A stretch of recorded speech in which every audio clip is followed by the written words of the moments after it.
After falling behind 3-1 in their opening round playoff series against the Calgary Hitmen, the Kootenay ICE battled back and had every reason to believe they could win Game 7 after two thrilling victories in Games 5 and 6. I like the way we played Game 6 here in our building, and I don't know if it's nerves or Game 7 excitement, whatever it was, but it seemed like we were a little paralyzed, so that was a little disappointing to see. And I liked the way we battled back, and I thought we had a good chance to win that game. But in the end, they would come up just short in this crazy 7-game battle. We would have liked to make it a little crazier in Game 7, but I mean, for two of the team's 3 20-year-olds, Austin Vetterl and Levi Cable, who do not have a pro contract waiting, the loss is even a little more heartbreaking. I mean, those guys have been around for a long time too, and done some very special things for this organization. So it's tough for them. I know they're disappointed probably more so than some of the guys who will be back next year. Every part of this I've loved through losing games, through winning playoff series, and everything. This is a world-class organization, and I have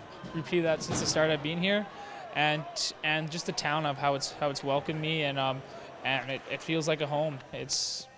Well, it is a home, and I'm going to miss everything about it. Both Vetterl and Cable say they had a lot running through their minds as the final minutes of Game 7 counted down. As the last seconds wind down and the buzzer goes, it's sort of all comes to an end, and memories start coming back, and how I'm going to miss it.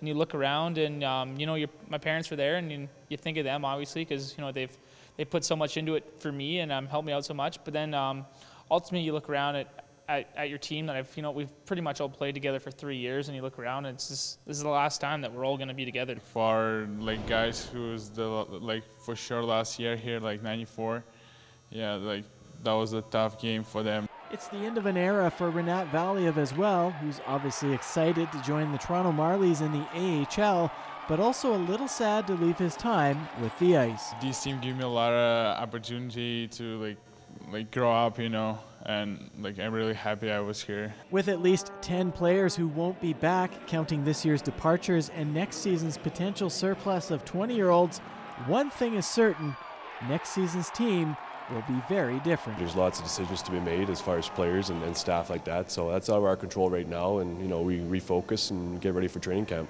The team's other 20-year-old Tim Bozon has now turned pro along with Sam Reinhart.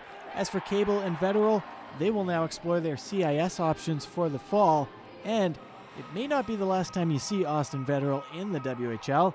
He says he's very interested in a coaching career. I've been very interested in that from since my dad's probably coaching me. I probably learned a lot from him, and I think when you play in this league, you try to get as much out of your coaches as you can, and you learn for more experiences. So yeah, coaching is definitely an option for me. For Go Kootenays in Cranbrook, I'm Blaine Evans.